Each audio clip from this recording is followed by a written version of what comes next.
ચાલો વિદ્યાર્થી મિત્રો, આજના લેક્ચરમાં Kumar 2020 paper સેટનું paper number 17 GUJCET માટેનું ખરું. આઈ હોપ કે તમે આ પેપર પહેલાં સોલ્વ કરી નાખ્યું હશે, પ્રયત્ન કર્યો હશે અને જે ડાઉટ્સ હોય એ લેક્ચરમાંથી જોઈને સોલ્વ કરી નાખશો. ના કર્યો હોય તો પહેલાં સોલ્વ કરો પોતાની જાતે બને એટલું અને પછી ડાઉટ જુઓ. વાંચીએ પહેલો ક્વેશ્ચન.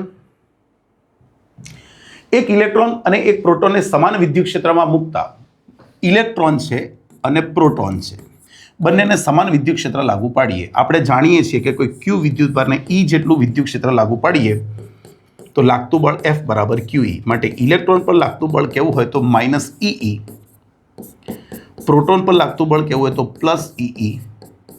મૂલ્યો સરખા છે, દિશા વિરુદ્ધ છે બની, પણ મૂલ્યોના સરખા છે, બળના મૂલ્યો સરખા છે. હવે પ્રવેગની વાત કરીએ તો પ્રવેગ બરાબર તો F/m થાય. F એટલે QE, ઋણ ચિહ્નને અવગણું છું, અપોન m. તો દળ અલગ અલગ હોવાથી પ્રવેગ અલગ અલગ હશે. ઇલેક્ટ્રોન પ્રોટોનના બળ સેમ છે, મૂલ્યો બળના મૂલ્યો સેમ છે, દિશા તો વિરુદ્ધ જ છે અને પ્રવેગ બંનેના અલગ જ હશે. એટલે શું આવે, તેના પર લાગતા બળોના મૂલ્યો સમાન હશે. સમાન ત્રિજ્યાવાળા બે તાંબાના ગોળા A અને B છે. A ગોળા પર 100 ઇલેક્ટ્રોન, B ગોળા પર 400 પ્રોટોન છે. બંનેને સંપર્કમાં લાવી છૂટા પાડીએ તો ગોળા પર હવે કેટલો વિદ્યુતભાર હશે? પહેલા ગોળા A પર શરૂઆતમાં હતા 100 ઇલેક્ટ્રોન જેટલો વિદ્યુતભાર, બીજા ગોળા B પર +400 E જેટલો ધન વિદ્યુતભાર પ્રોટોનનો. હવે બંનેને સંપર્કમાં લાવો તો ટોટલ થશે +300 E. સરવાળો કરવાનો આ બંનેનો આટલો.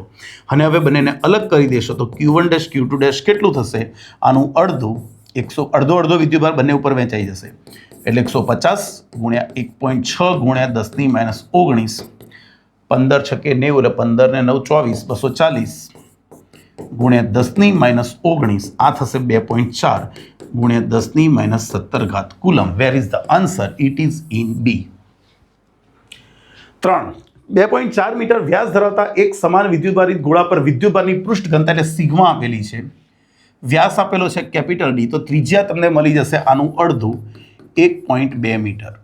પૃષ્ઠ ઘનતા સિગ્મા 80 માઇક્રો એટલે 10 ની -6 કુલમ્બ પર મીટર સ્ક્વેર. તો વિદ્યુતભાર શોધો. ચાલો, Q બરાબર શું સૂત્ર? સિગ્મા ઇન્ટુ A, કારણ કે સિગ્મા બરાબર Q/A, Q બરાબર સિગ્મા ઇન્ટુ A. ગોળાની સપાટીનું ક્ષેત્રફળ કેટલું? 4πr². સિગ્મા આપણી પાસે છે 80 માઇક્રો એટલે 10 ની -6, 4π અને 1.2 નો સ્ક્વેર. આનું સાદુરૂપ આપી દેશો તો મારા ખ્યાલથી 1.45 વાળો જવાબ આવશે. આ ટેક્સ્ટ બુકનો સેમ ન્યુમેરિકલ જ છે. ગણી જોઈએ તો પણ માનસિક શાંતિ માટે 80 ગુણ્યા 4 ગુણ્યા 3.14 ગુણ્યા 1.44, 1446.9 ઇન્ટુ 10⁻⁻6, 1.45 ઇન્ટુ 10⁻⁻3 કુલમ્બ. સહી સહી. આવડવો જોઈએ, 100% આવડવો જ જોઈએ. 4. વિદ્યુત ક્ષેત્રમાં એકમ ધન વિદ્યુતભારને એક બિંદુથી બીજા બિંદુ સુધી લઈ જવા માટે વિદ્યુત ક્ષેત્ર વડે થતું કાર્ય માત્ર બે બિંદુઓના સ્થાન પર આધારિત છે. આપણે ભણી ગયા વિદ્યુત ક્ષેત્ર સંરક્ષી બળ ક્ષેત્ર છે. સંરક્ષી બળ ક્ષેત્રમાં પદાર્થને એક સ્થાનેથી બીજા સ્થાને લઈ જવા માટે કરવું પડતું કાર્ય માર્ગ પર આધારિત નથી, પ્રારંભિક અને અંતિમ સ્થાન પર જ આધાર રાખે. 5. આકૃતિમાં દર્શાવ્યા પ્રમાણે દરેકનું કેપેસિટન્સ C હોય તેવા કેપેસિટરો વડે એક નેટવર્ક તૈયાર કરેલ છે. તો A અને B વચ્ચે સમતુલ્ય કેપેસિટન્સ. મજાની આકૃતિ આપી છે. ચાલો, ગુડ. આવું પેપર હોવું જોઈએ. અહીંયા ધ્યાન રાખો, મેં તમને એક વસ્તુ શીખવાડ્યું હતું કે સમાન સ્થિતિમાન ધરાવતા બિંદુઓ હોય ને ત્યાં તમે કનેક્શન ચેન્જ કરી નાખો. અહીં જે સ્થિતિમાન છે એ સ્થિતિમાન અહીંયા છે, તો અહીંનું કનેક્શન અહીં આપી દો તો વાંધો ના આવે. તો અહીંયા બચ્ચાઓ જોઈએ કે જુઓ, એકવાર ખાલી દોરું છું પછી ભૂસીને બીજી આકૃતિ દોરીશું. આ કેપેસિટર અહીંયા જોડેલું છે, મારે A અને B વચ્ચે જોઈએ છે, આ બે વચ્ચે. હવે આ કેપેસિટર તો છે જ, પણ આ જે છે ને બચ્ચાઓ, આ એ અહીં જોઈન્ટ કરેલું છે અને અહીં તો બરોબર છે, પણ અહીં જે છે અને અહીંયા જો વચ્ચે કશું જ નથી આવતું, તો આને હું અહીં જોઈન્ટ કરાવી દઉં ને, આને કેન્સલ કરી નાખું ને અહીં જોઈન્ટ કરી દઉં તો ચાલે. સેમ વસ્તુ અહીંયા કે આ અહીં જોઈન્ટ છે અને વચ્ચે કશું નથી આવતું, તો આને અહીંથી કેન્સલ કરીને અહીં જોઈન્ટ કરી દઈએ ને તો ચાલે. એટલે આપણે આકૃતિ દોરી લઈએ. આપણી તો આકૃતિ કેવી હશે ખબર છે? આ તમારું A બિંદુ, પછી ત્યાંથી આ જાય છે, આ જાય છે, અહીંથી આ B આવી ગયો, અહીંયાથી આ જાય છે, આ આવી ગયું, આવી ગયું અને આ જોઈન્ટ છે. આ કયા નંબરનું? 1 નંબરનું, 3 નંબરનું, 4 નંબરનું અને 6 નંબરનું. આ બધાના કેપેસિટન્સ સી છે. C C C C. હવે આ 2 નંબરનું ક્યાં જોડાય? તો મેં કીધું 2 નંબરનું અહીંથી જોઈન્ટ આપવાનો છે, પણ ક્યાં આપી દઉં? તો અહીં આપી દઉં તો ચાલે અહીંની જગ્યાએ, કારણ કે વચ્ચે કશું નથી આવતું. એ જ રીતે આનું અહીં છે, એની જગ્યાએ અહીં આપી દઉં તો ચાલે. એ અહીં, અરે અરે અરે એ ક્યાં હુઆ? અહીંથી અહીં આપી દઉં તો થઈ ગયું. જો આકૃતિ કેટલી સહેલી થઈ ગઈ. આ 2 સમાંતરમાં થઈ જશે, એની જોડે આ શ્રેણીમાં. આ 2 સમાંતરમાં, એની જોડે આ શ્રેણીમાં. એટલે એ અને બી વચ્ચે કેવું હોય તો આ બંનેનું ભેગું થઈને 2C સમાંતર જોડાણ, C + C. એની જોડે આ C આવી ગયું. આ C તો છે જ, પણ આ બેનું ભેગું થઈને C + C એટલે અહીંયા કેટલું આવી જશે? 2C. તો પછી આ 2 શ્રેણીમાં, એટલે આ બંનેનો 2નો ગુણાકાર છેદમાં 2નો સરવાળો, એટલે અહીંયા થશે 2C/3, અહીંયા થશે 2C/3 અને એ પાછા બંને એકબીજા સાથે સમાંતરમાં, અને સમાંતરમાં સરવાળો થાય એટલે 2C/3 + 2C/3 એટલે સમતુલ્ય તમને મળી જશે 4C/3. આવો આન્સર ક્યાં છે? 4C/3. આવડે 100%. ખરું? હું ખાલી આ ભૂસી નાખું અહીંયાથી એટલે તમને ખબર પડે. બરાબર છે? જોઈ લેજો એકવાર ધ્યાનથી. આ 1 નંબરનું, 3 નંબરનું, આ 2 નંબર, અરે અરે અરે અરે આ 2 નંબરનું થશે ને આ 5 નંબરનું થશે. બરાબર? જોઈ લેવાનું. નેક્સ્ટ, જુદી જુદી ત્રિજ્યા ધરાવતા 2 વાહક ગોળાઓને સમાન વિદ્યુતભાર આપવામાં આવે તો સ્થિતિમાન. ભાઈ વિદ્યુતભાર સમાન આપીએ તો સ્થિતિમાનનું સૂત્ર શું છે? V = kq/r. આ તો બધું અચળ જ છે, તો V ચલે છે 1/r. તો જેની ત્રિજ્યા ઓછી એનું સ્થિતિમાન વધારે, તો નાના ગોળા ઉપરનું સ્થિતિમાન વધારે હશે. ખરું કે નહીં છોકરાઓ? આ તો તમને આવડે જ. ખરું? ચાલો 7મું, મેંગેનીઝના તારનો વિશિષ્ટ અવરોધ એટલે અવરોધકતા આપેલી છે. તેની લંબાઈ 50 સેન્ટીમીટર 0.5 મીટર. તો ઘનનો અવરોધ. તમે સમઘન જોડવાના છો, સમધન નહીં, સમઘન. માની લો કે હું આ 2 બિંદુઓ વચ્ચે બેટરી જોડું છું, તો પ્રવાહ કેવી રીતે જશે? આમ જશે. આમ જાય તો આ આડછેદ થાય અને આ લંબાઈ થાય. તો લંબાઈ L અને આડછેદ કેટલી? A = L². તો અવરોધનું સૂત્ર R = ρL/A. ρL ક્ષેત્રફળ કેટલું? L². ρ 50 × 10⁻8. એક L ઉડી જશે એટલે ρ/L જ થઈ જશે. આપણે નીચે L મૂકી દઈશું, પણ L કેટલું છે? 0.5. તો 500/5 એટલે 100. તો અહીંયા 10⁻6 ઓહ્મ આવી જાય. 8, નીચે આપેલ પરિપથમાં જો સ્વિચ ઓન કરીએ તો તેમાંથી વહેતો પ્રવાહ. મજાની આકૃતિ છે. એક કામ કરીએ પણ. હવે આવા ક્વેશ્ચન હોય ને તો એક બીજી ટ્રીક છે. આનું સ્થિતિમાન તો 0 કહી દઈશું. કેમ? અર્થિંગ કરેલું છે. જોવા અહીં અર્થિંગ કરેલું છે એટલે સ્થિતિમાન 0. પણ બચ્ચાઓ મને એ કહો કે અહીંનું સ્થિતિમાન ખબર નથી, પ્રવાહ પણ કોઈ ખબર નથી, તો તમે અહીંયા x ધારીને પણ આ કરી શકો. આપણે એવું નથી કરવું. બરાબર છે? આપણે એવું કરવું હોય તો કરી શકીએ. 2 મેથડો બતાવું. ચાલો 2 મેથડો બતાવો. પહેલી મેથડ આપણે આપણી સામાન્ય મેથડ વાપરીએ, કિર્ચોફવાળી. સૌથી વધારે સ્થિતિમાન હોય ત્યાંથી બેટરી સ્ટાર્ટ કરવાનો, એટલે પ્રવાહ ચાલુ કરવાનો. તો અહીંના પ્રવાહને કહી દઉં I1. ખરું? અહીંનો પ્રવાહ ગયો, I કહી દઈએ, I કહી દઈએ. અહીંના પ્રવાહનું નામ આપી દઈએ I. અરે કેમ ફરી એ જ લખું છું સર? માત્ર ભૂલને પાત્ર. ઓકે, તો I આવ્યો. આ બાજુ જતો પ્રવાહ કેટલો કહી દઉં? I1. તો બાકીનો પ્રવાહ અહીં જશે I - I1. અહીંયા તમારી પાસે 2 અજ્ઞાત પ્રવાહો છે, એક I અને બીજો I1. તો 2 ગાળા લઈ લેવાના. અહીંથી અહીં સુધી ગતિ કરી નાખીએ, અહીંથી અહીં સુધી. તો ચાલો પહેલાં આમ ગતિ કરીએ. તો અહીંનું સ્થિતિમાન 20 માઇનસ પ્રવાહ મુસાફરીની દિશામાં છે તો -2I. ફરી પ્રવાહ મુસાફરીની દિશામાં છે -2I1 અને અહીંયા પહોંચ્યા તો સ્થિતિમાન 0. 2 વડે ભાગી નાખો તો અહીંયા 10 આવશે. અહીંયા I અને અહીંયા I1 સમીકરણ નંબર 1.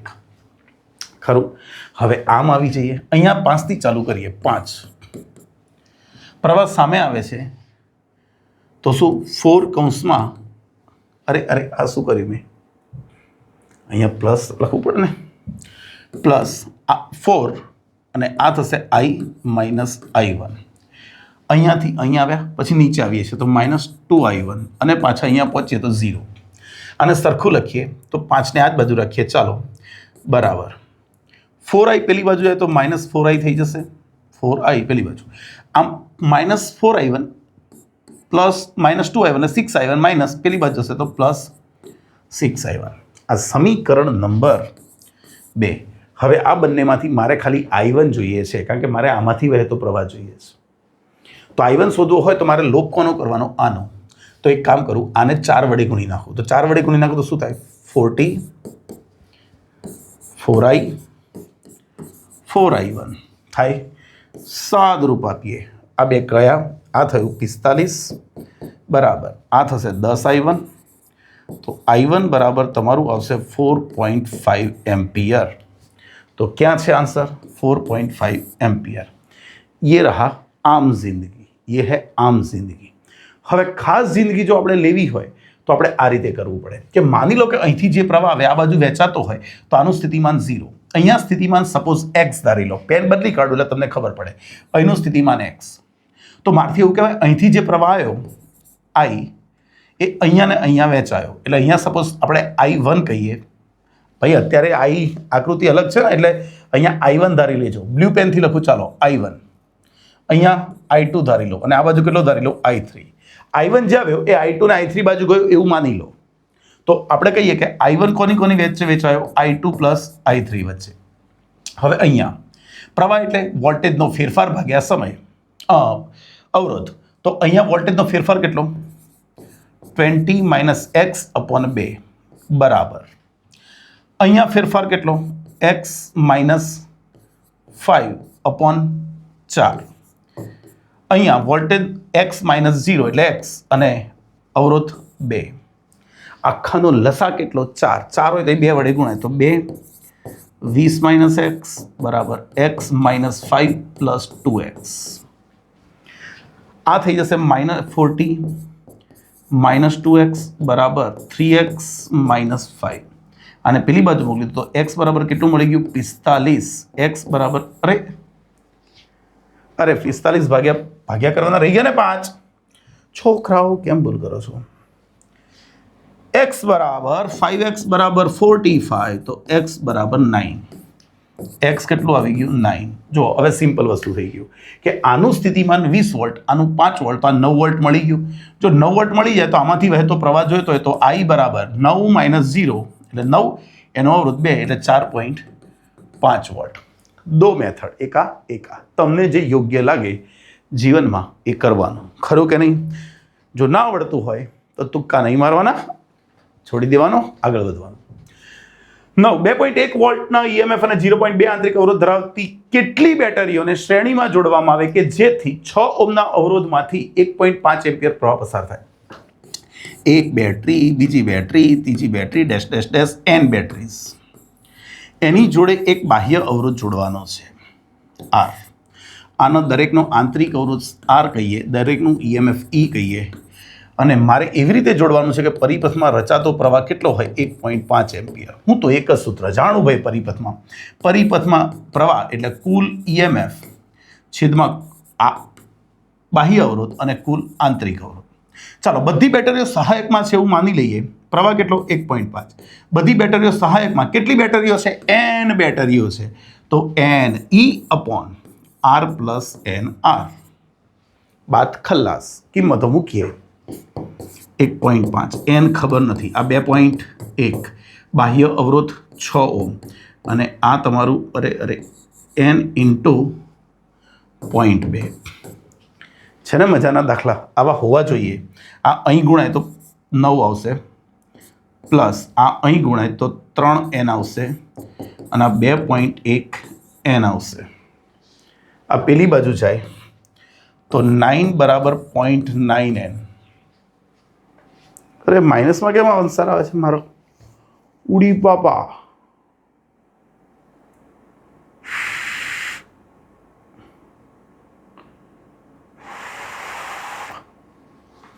હા તો માઇનસમાં બેટરી આવી.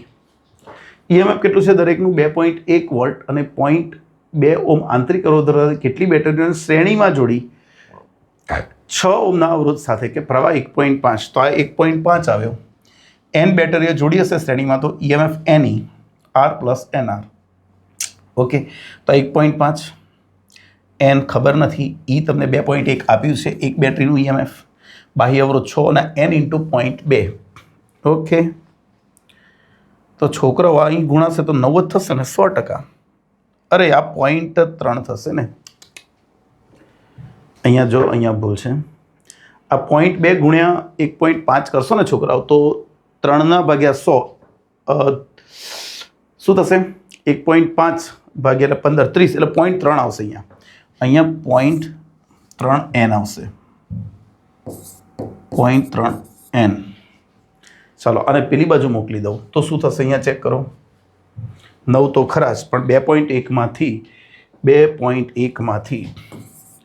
2.1 n માઇનસ 0.3 n, તો 9 બરાબર 1.8 n. તો n બરાબર 9/1.8. મજાનો MCQ હતો. 5 બેટરીઓ આપણે જોડવી જોઈએ.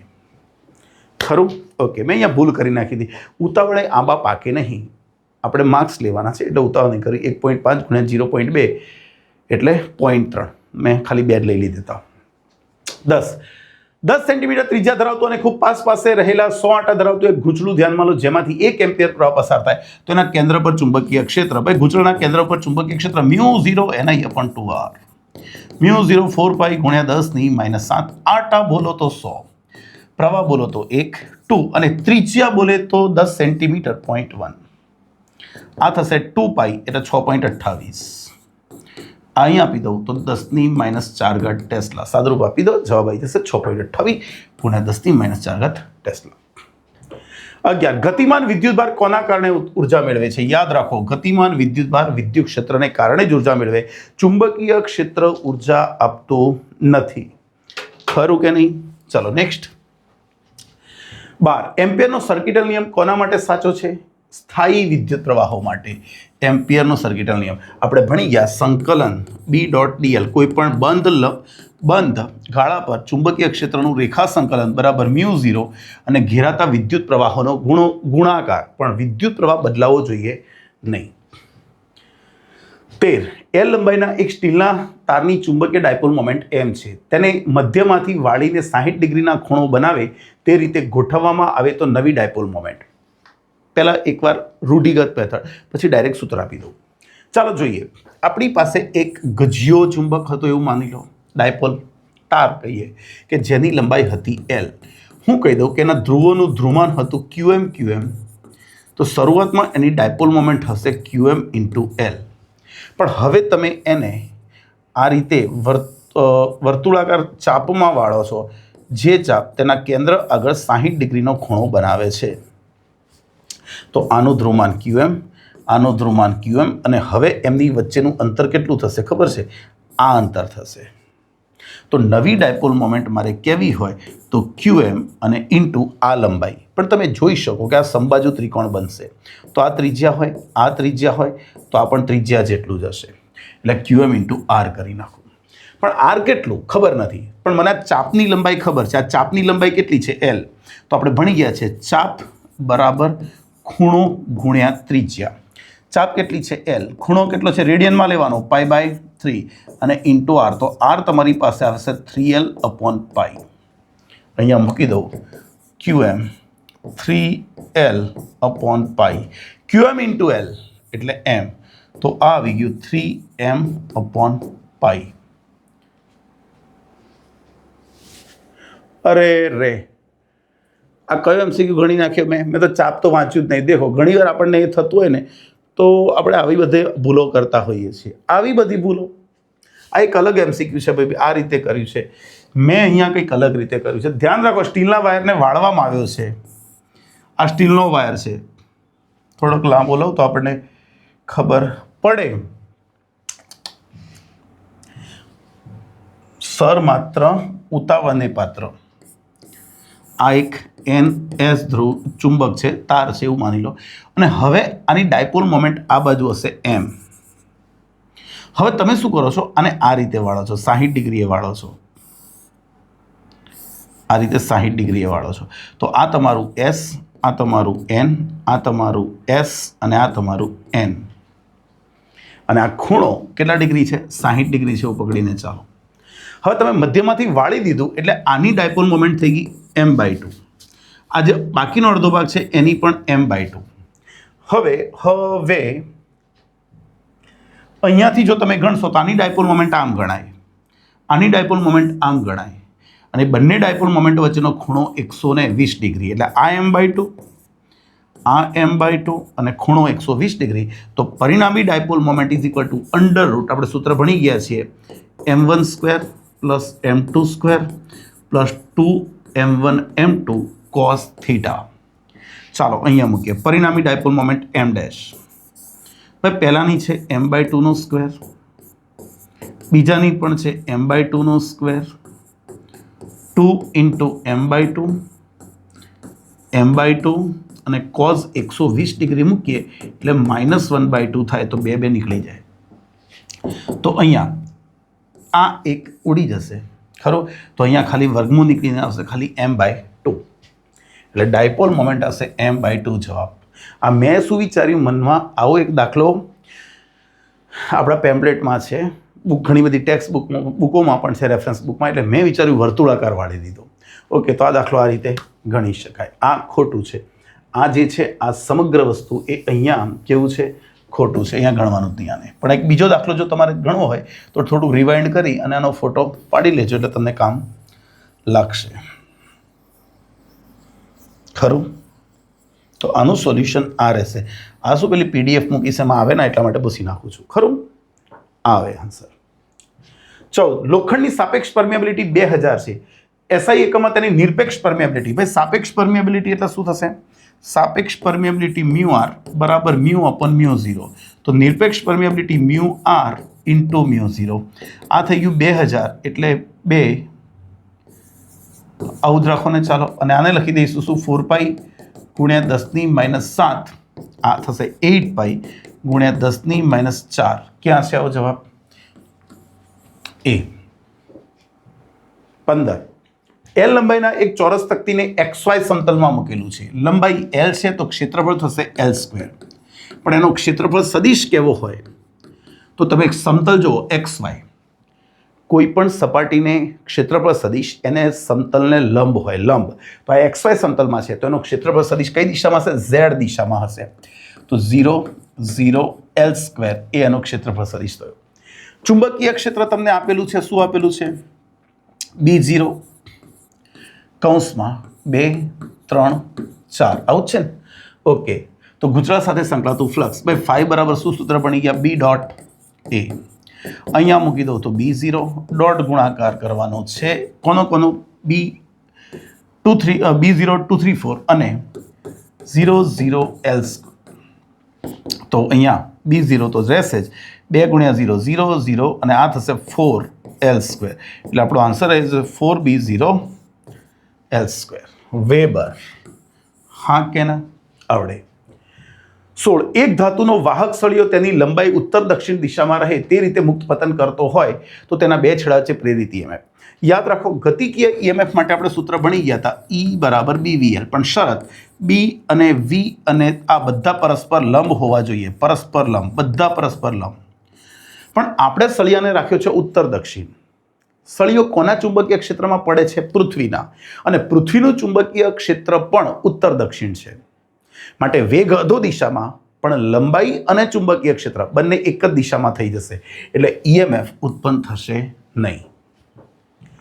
17 10 સેન્ટીમીટર બાજુવાળી અને 0.5 ઓહ્મ અવરોધ ધરાવતી એક ચોરસ લૂપ પૂર્વ પશ્ચિમ સમતલમાં ઊભી ગોઠવવામાં આવી છે. પૂર્વ પશ્ચિમ સમતલમાં 0.1 ટેસ્લાનું એક સમાન ચુંબકીય ક્ષેત્ર સમતલ પર ઉત્તર પૂર્વ દિશામાં છે.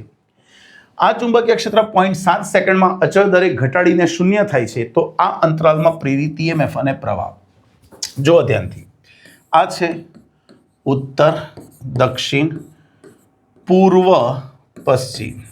જે લૂપ મૂકી છે એ આમ મૂકી છે, એનો ક્ષેત્રફળ સદિશ ઉત્તર તરફ છે. ઉત્તર તરફ છે ને, પૂર્વ પશ્ચિમ સમતલમાં મૂકેલ.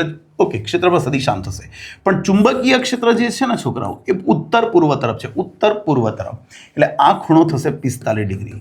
એટલે શરૂઆતનું જે ફ્લક્સ છે, પ્રારંભિક ફ્લક્સ I, એ શું થશે? NAB cos theta. થીટા બોલે તો 45 ડિગ્રી. આટા કેટલા છે? કીધું છે, લૂપ કીધી છે, તો આટો કશું છે 1. ક્ષેત્રફળ 10 સેન્ટીમીટર બાજુવાળી છે, તો લંબાઈ તમને આપી છે 10 સેન્ટીમીટર, તો ક્ષેત્રફળ સદીશ થશે L², એટલે 10⁻1². ચુંબકીય ક્ષેત્ર 0.1 અને cos 45 એટલે 1/√2. અહીંયા થશે 1/√2 એટલે 0.7 કહેવાય, 707 ચાલશે, ગુણ્યા 10⁻3 વેબર. આટલું ફ્લક્સ શરૂઆતમાં હતું. હવે તમે શું કર્યું, 0.7 સેકન્ડમાં ઘટાડીને 0 કરી દો, તો અંતિમ ફ્લક્સ થઈ જશે 0. તો EMF બરાબર ΔΦ/ΔT, ફ્લક્સમાં થતો ફેરફાર, ઋણ ચિહ્ન અવગણતા. આટલું હતું, 0 થઈ ગયું, એટલે ફેરફાર આ જ કહેવાશે. 0.7 ગુણ્યા 10⁻3 અને સમયગાળો કેટલો 0.7, તો અહીંયા આવી જશે 1 ગુણ્યા 10⁻3 વોલ્ટ, 1 મિલીવોલ્ટ. અને તમારે પ્રવાહ જોઈએ છે, તો I બરાબર E/R. આ તમને 1 ગુણ્યા 10⁻3 મળે છે, અવરોધ તમને 0.5 ઓહ્મ આપેલો છે, તો આ તમને મળી જશે 2 ગુણ્યા 10⁻3 એમ્પિયર, 2 મિલી એમ્પિયર. 1 મિલી એમ્પિયર, 1 મિલી વોલ્ટ અને 2 મિલી એમ્પિયર. જો અહીંયા કન્ફ્યુઝ કર્યા છે, એટલે અહીંયા ધ્યાન રાખજો, 1 મિલી વોલ્ટ અને 2 મિલી એમ્પિયર. 18 આ મજાનું પેપર છે. પેપર સેટ્સમાં આ પેપર સૌથી મજાનું લાગ્યું મને. 25 મિલી હેનરીના 1 શુદ્ધ ઇન્ડક્ટરને 220 વોલ્ટના સ્ત્રોત સાથે જોડે છે. જો સ્ત્રોતની આવૃત્તિ 50 હર્ટ્ઝ હોય તો ઇન્ડક્ટિવ રિએક્ટન્સ અને પરિપથનો RMS. એક્સેલ પહેલાં ગણી નાખાય ભાઈ. એક્સેલ એટલે ઓમેગા L અને ઓમેગા એટલે 2π/μL. 2π બોલે તો 3.14, આવૃત્તિ છે 50 અને આ છે 25 મિલી હેનરી ગુણ્યા 10⁻3. 50 225 75, એટલે આ લગભગ આવશે 78.5 ગુણ્યા 10⁻100 અને 1 આપી દો તો અહીંયા -1, 7.85, 60.85 ઓહ્મ. અને VRMS જોઈતો હોય, IRMS જોઈએ છે, VRMS તો કદાચ આપેલો છે. ઓકે, તો IRMS બરાબર VRMS/XL. Z પણ પરિપથમાં માત્ર ઇન્ડક્ટર છે, એટલે L જ લેવાશે. આ કેટલું 220 અને આ 7.85, 220 ભાગ્યા 7.85, 28.0. આ તો ટેક્સ્ટ બુકનો જ છે મારા ખ્યાલથી. તો શું આવશે 7.85 અને 28 એમ્પિયર. ખરું. 19 ટ્રાન્સફોર્મરનો ઉપયોગ એસી પરિપથમાં કરી શકાય, કારણ કે ટ્રાન્સફોર્મર વિદ્યુત ચુંબકીય પ્રેરણના સિદ્ધાંત ઉપર કાર્ય કરે છે. પ્રાઇમરી અને સેકન્ડરી ગુજરાત સાથે સંકળાતું ફ્લક્સ બદલાવવું જરૂરી છે અને એવું ઇનપુટ એસી માટે શક્ય બનશે. 20 LCR એસી પરિપથમાં ઇન્ડક્ટન્સ એલની કઈ કિંમત માટે પ્રવાહ મહત્તમ થાય? જો અહીંયા તમને આડકતરી રીતે કીધું છે, પ્રવાહ મહત્તમ થવો એટલે શું? અનુનાદ થવું.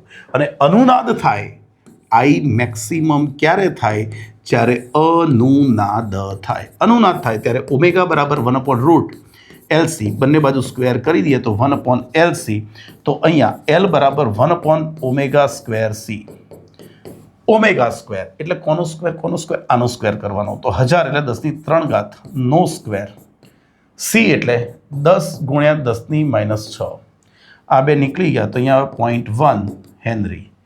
0.1 હેનરી એટલે 100 મિલી હેનરી કહેવાય, અને 100 ગુણ્યા 10⁻³ લખાય, તો 100 મિલી હેનરી આન્સર આવી જશે.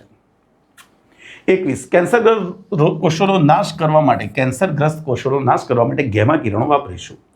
μ0ε0 ના મૂલ્યો, આ 0 ના લખવું જોઈએ, με ના મૂલ્યો આટલા છે, તો પ્રકાશની ઝડપ v બરાબર શું બની ગયા છે? C/n.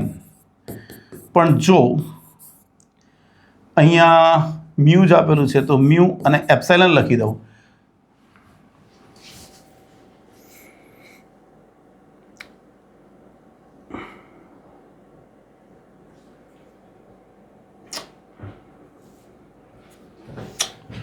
કંઈક અજુગતું નથી લાગતું?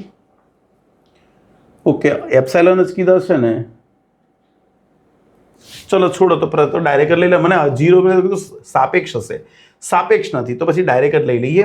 અહીંયા 1/√માં મ્યુ એપ્સાઇલન. સી આપણે આ રીતે લખતા હતા, 1/√માં μ0 એપ્સાઇલન 0. અહીંયા લખી દો, ચાલો ડાયરેક્ટ જ ગણવાનું છે. તો આ તમારી પાસે 2 છે, આ 8 છે, વર્ગમૂળ કાઢી નાખશો તો 4 આવશે, 0.5 25 મીટર પર સેકન્ડ. ખરું? નેક્સ્ટ, અભિસારી લેન્સની ડાબી બાજુએથી એક વસ્તુ 5 મીટર પર સેકન્ડની અચળ ઝડપથી ગતિ કરી મુખ્ય કેન્દ્ર પર સ્થિર થાય છે તો એનું પ્રતિબિંબ અનિયમિત પ્રવેગથી લેન્સથી દૂર ભાગશે. સમજો કેવી રીતે. આ અભિસારી એટલે બહિર્ગોળ લેન્સ, આ એનું મુખ્ય કેન્દ્ર અને એનું બીજું મુખ્ય કેન્દ્ર. આ 2F તો આ પણ 2F. હવે તમે બચાવો, અહીંયાથી જ્યારે વસ્તુ અનંત અંતરેથી આવશે, અનંત અંતરે હશે તો પ્રતિબિંબ અહીં રચાશે.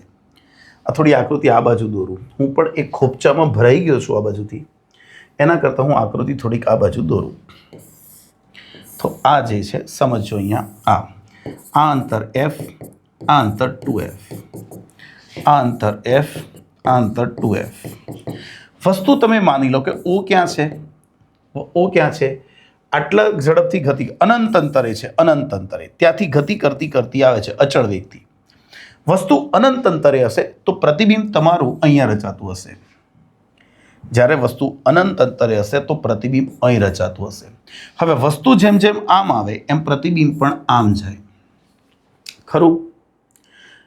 અને વસ્તુ અનંત અંતરેથી જ્યારે અહીં આવશે ત્યારે પ્રતિબિંબ ક્યાં પહોંચ્યું હશે? અનંત અંતરે. પણ સમજવાનું, જેટલા સમયમાં જેટલું અંતર આણે કાપ્યું હોય, આણે એના કરતાં અલગ રીતે અંતર કાપ્યું હોય. ખરું કે નહીં? કારણ કે સામસામે છે. અહીંયા સમજો, આ અનંત અંતરેથી અહીં આવે તો આપણે ભણી ચૂક્યા છીએ કે યુ અને વી સમપ્રમાણમાં નથી બદલાતા, એ વ્યસ્ત સૂત્રમાં છે. તો પછી આપણે કહી શકીએ કે આ અચળ વેગથી આવશે તો પેલાનો વેગ અનિયમિત રીતે બદલાશે અને એનો પ્રવેગ પણ કેવો હશે? અનિયમિત હશે અને લેન્સથી દૂર તરફ હશે. અનિયમિત પ્રવેગથી લેન્સથી કઈ બાજુ જાય? દૂર ગતિ કરશે. એટલે વેગ અચળ નહીં હોય, વેગ બદલાતો હશે અને જે પ્રવેગ ઉત્પન્ન થશે એ પણ અનિયમિત જ હશે. ખરું? ચાલો 24. ગોળીય અરીસાના કિસ્સામાં જો આમાં સમજવું હોય તો એક વસ્તુ પણ સમજાય કે જ્યારે તમારું પ્રતિબિંબ અહીં હશે ને, વસ્તુ અહીં હશે ને તો પ્રતિબિંબ અહીં હશે. ખરું કે નહીં? પ્રતિબિંબ અહીં હશે. હવે વસ્તુ આટલેથી આટલી આવી અચળ વેગથી, વસ્તુ અહીંથી અહીં આવે છે અચળ વેગથી, પણ પ્રતિબિંબ અહીંથી અનંતે જતું રહ્યું તો આણે તો આટલું જ અંતર કાપ્યું, પણ એટલા જ સમયમાં આણે ઘણું બધું અંતર કાપી નાખ્યું. એટલે વેગ અલગ જ હશે. ખરું કે નહીં?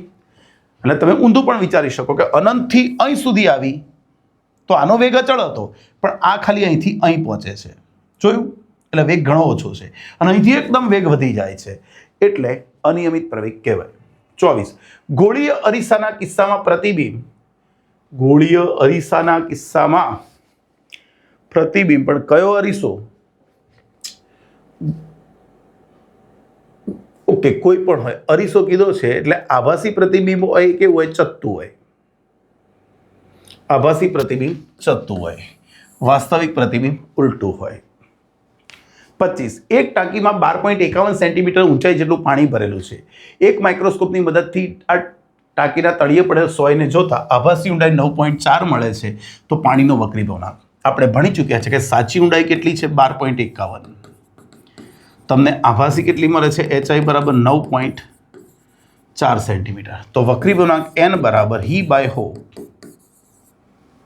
ખરું? એટલે N આવું ના લખાય, મારાથી આવું ના લખાય, આવું લખીએ. HI બરાબર N ફ્રોમ, એટલે જ્યાંથી જુઓ છો અને જ્યાંમાં જુઓ છો. તો તમે ક્યાં જુઓ છો? હવામાંથી જુઓ છો. શામાં? પાણીમાં. એટલે પાણીનો વક્રી ભવનાંક આ લખો તો NW બરાબર સૂત્ર બની જશે HO/HI. HO કેટલું છે? 12.51. પેલું કેટલું છે? 9.4. 1.33 આવશે મારા ખ્યાલથી. 12.51 ભાગ્યા 9.4, 1.33. સહી હે બચ્ચો, સી આન્સર આવી જશે. 26. એક સ્લિટથી થતા વિવર્તન ભાતમાં મધ્યસ્થ અધિકતમની તીવ્રતા I0 છે. જો સલાકાની પહોળાઈ, એક જ મિનિટ,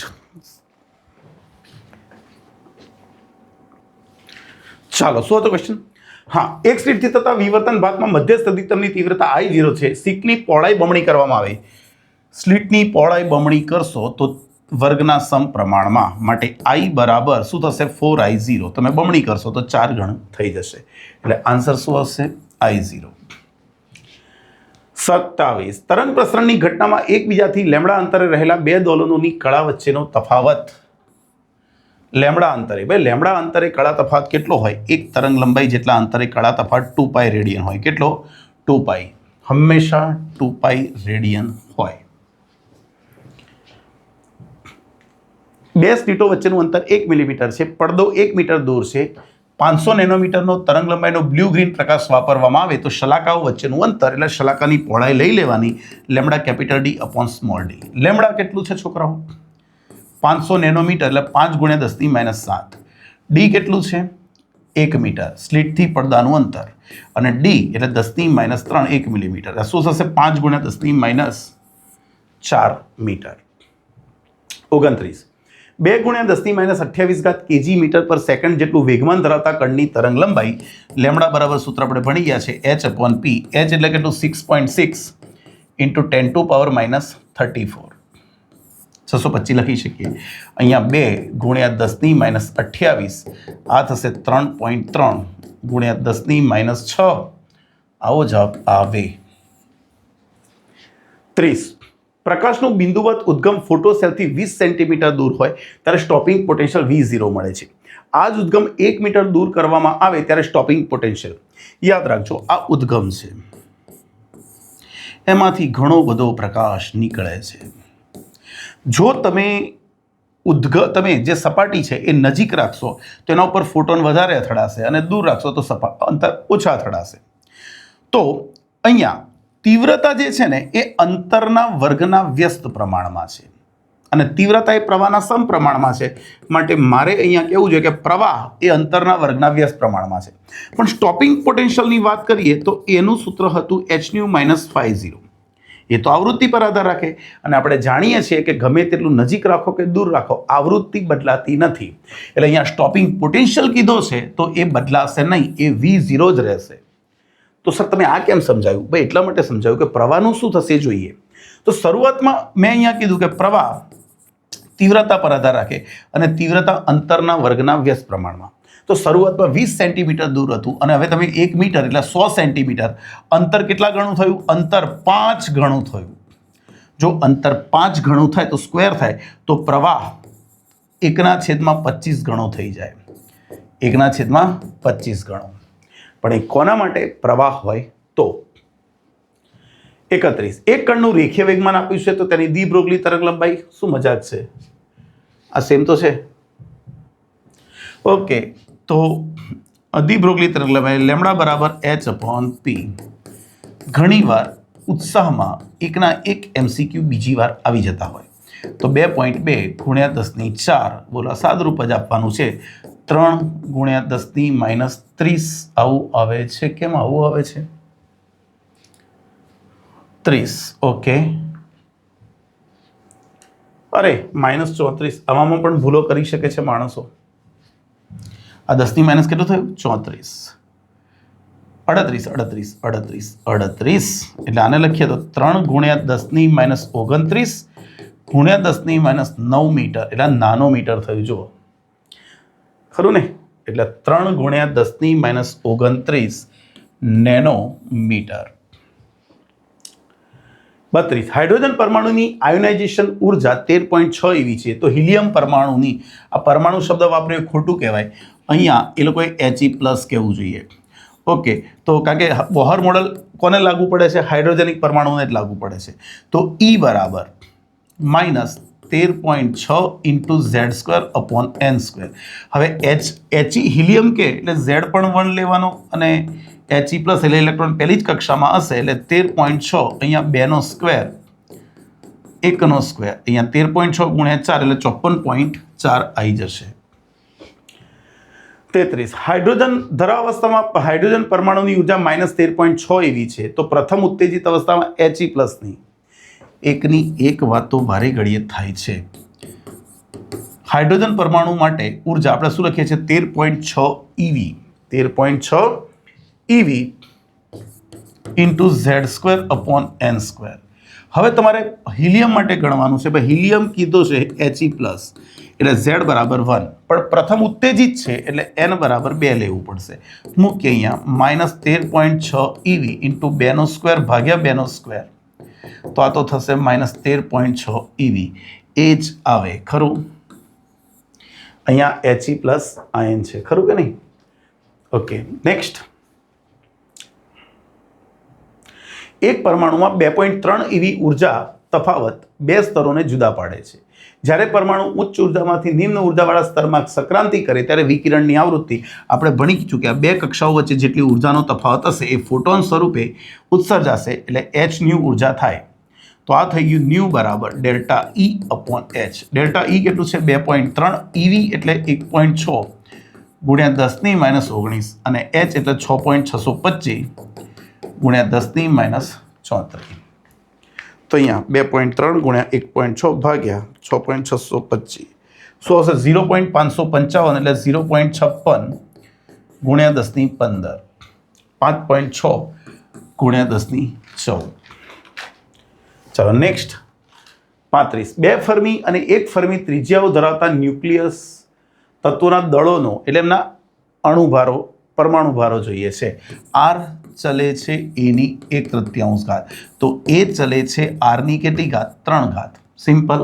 તો એકનો પરમાણુ ભાર છેદમાં બીજાનો છેદમાં પહેલાની ત્રિજ્યા r1 બીજાની r2 નો ઘન એટલે પહેલાની છે 2 બીજાની છે 1 નો ઘન, અહીંયા 8 આવી જ જાય. હા કે ના? 36. કોણ સમઘટકોની એક જોડ ધરાવે છે? આપણને ખબર હોવી જોઈએ થિયોરિટિકલી. 35 બ્રોમિન 80. 37. આલ્ફા કણના દળ અને વિદ્યુતભારના ડ્યુટેરોનના દળ અને વિદ્યુતભાર સાથેના ગુણોત્તર. આલ્ફા કણનું દળ છેદમાં ડ્યુટેરોનનું દળ. આલ્ફા કણનું દળ 4 પ્રોટોન જેટલું, એમાં આલ્ફા કણમાં 2 પ્રોટોન 2 ન્યુટ્રોન હોય, 2 પ્રોટોન 2 ન્યુટ્રોન, પણ ન્યુટ્રોનનું દળ પ્રોટોન જેટલું જ હોય એટલે આપણે બધા પ્રોટોન જ માની લઈએ. તો આ 4 MP અને ડ્યુટેરોનમાં 1 પ્રોટોન 1 ન્યુટ્રોન તો 2 MP એટલે ગુણોત્તર થશે 2. અને વિદ્યુતભાર તો અહીંયા આલ્ફા કણ 2 પ્રોટોન ધરાવે એટલે 2e અને ડ્યુટેરોનમાં 1 જ હોય એટલે આ પણ 2. 2 જવાબ આવે. શું આવે? 2 જવાબ આવે. 2 એટલે 2 અને 2 જવાબ આવે. 38. પીએન જંકશન બનાવવા માટે સિલિકોન દ્રવ્યનો ઉપયોગ કરવામાં આવે છે તો એની બેરિયરની ઊંચાઈ, સિલિકોન માટે બેરિયર ઊંચાઈ કેટલી છે? 1.1 EV. તો નજીકનો તો આ જ બેસે છે, બનાવી દઈએ ખરું. 39. એક અર્ધવાહક ડાયોડમાં ફોરવર્ડ બાયસનું મૂલ્ય વધારીને 0.5 વોલ્ટથી 0.7 કરવામાં આવે છે તો પ્રવાહ મળે છે 1 એમ્પિયર. ભાઈ વોલ્ટેજનો ફેરફાર કેટલો કર્યો? 0.5 થી 0.7 એટલે 0.2 વોલ્ટ. 0.7 માઇનસ 0.5 એટલે 0.2. પ્રવાહ કેટલો મળે છે? તો 1 મિલી એમ્પિયર જેટલો એટલે 10⁻³ એમ્પિયર લઈ લેવાનું.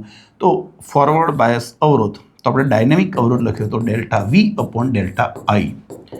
0.2 છેદમાં 10⁻³ 200 નહીં 200 ખરું.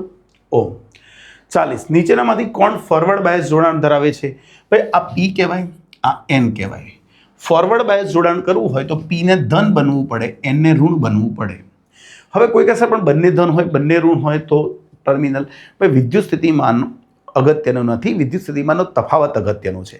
જેનું સ્થિતિમાન વધારે હોય એ ધન સ્થિતિમાન, જેનું સ્થિતિમાન ઓછું હોય એ ઋણ સ્થિતિમાન. તો તમે અહીંયા જોઈ શકો કે આનું સ્થિતિમાન 0 છે, આનું 2 એટલે આ ધન સ્થિતિમાન એ કહેવાય અને આ ઋણ. ના ભાઈ આ તો ઊંધું આવ્યું એટલે આ તો રિવર્સ બાયસમાં જોડાયો. અહીંયા આને ધન કહેવાય અને આ માઇનસ એટલે આની સાપેક્ષા ઋણ કહેવાય. તો આ તમારો પ્લસ માઇનસ એટલે આ તમારો ફોરવર્ડ બાયસમાં જોડાયેલો છે. અહીંયા જોઈ લેશો તો જુઓ આ નેગેટિવ થશે અને આ પોઝિટિવ થશે તો રિવર્સ બાયસ થશે. અહીંયા જોશો તો આ +2 +5 તો આ પ્લસ અને આ માઇનસ એટલે આ પણ રિવર્સ બાયસ થશે. ફોરવર્ડ બાયસમાં કોણ છે? ખાલી આ એકલો. તો જવાબ આવ્યો ખાલી B. નેક્સ્ટ. ઓકે 40 પતી ગયા એટલે આપણે પાટિયું માર્યું, રિવાઇઝ અગેન ખરું. તો આ બધા MCQ ફરી એકવાર જો આ પેપર મને સારામાં સારું લાગ્યું, આવું હોવું જોઈએ, થોડુંક હજુ પણ આનાથી 10% લેવલ વધારે હોવું જોઈએ તો શું હોશિયાર છોકરાઓને ફાયદો થાય ખરું. ચાલો મળીએ નેક્સ્ટ લેક્ચરમાં પેપર નંબર 18 સાથે. ત્યાં સુધી મહેનત કરતા રહેજો, વારે ઘડીએ રિવિઝન કરતા રહેજો.